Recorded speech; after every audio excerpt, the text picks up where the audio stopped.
আমাদের অর্থনীতি, কৃষি ও শিল্প।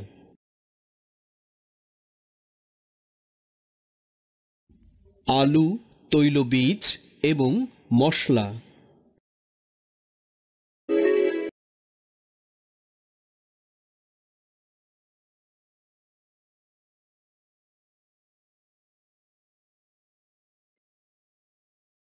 আলু।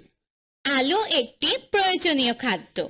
আমাদের দেশের উর্বর দোআঁশ ও বেলে মাটি আলু চাষের জন্য বিশেষ উপযোগী। এখানে গোল আলু ও মিষ্টি আলুর চাষ বেশি হয়।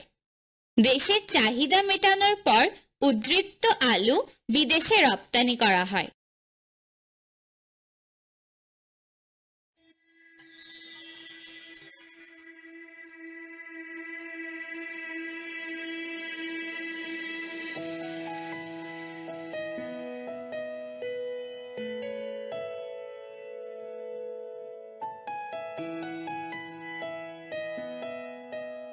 তৈলবীজ।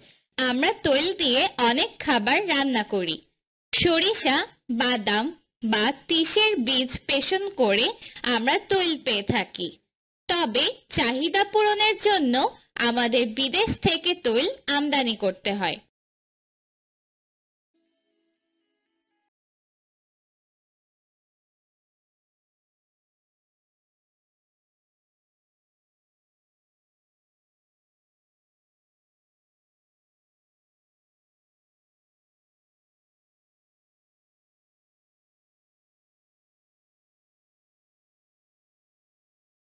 মশলা।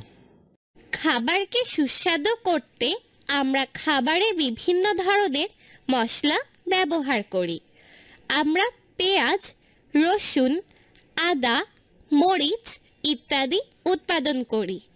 দেশে যে পরিমাণ মশলা উৎপন্ন হয় তাতে দেশের মশলার চাহিদা অনেকখানি পূরণ হয়। তবে ঘাটতি মেটাতে কিছু পরিমাণ মশলা আমদানি করতে হয়। এসো বলি।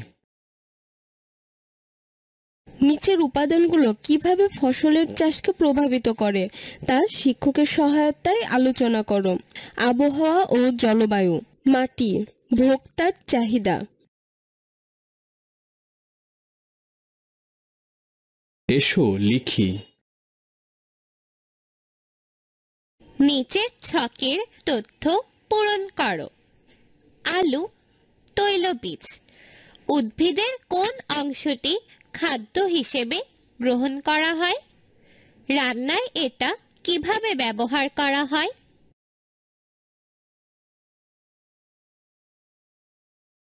মূল, বীজ, তরকারি, তৈল। আরও কিছু করি।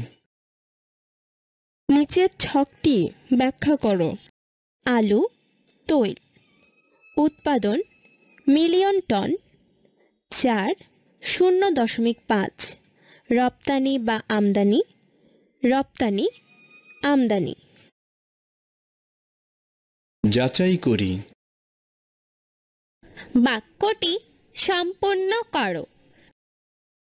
এই অধ্যায়ে আমরা 6টি কৃষি পণ্য সম্পর্কে জেনেছি।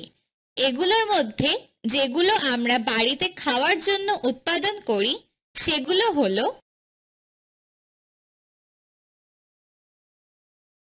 চাল, গম, ডাল, আলু, তৈলবীজ এবং মশলা।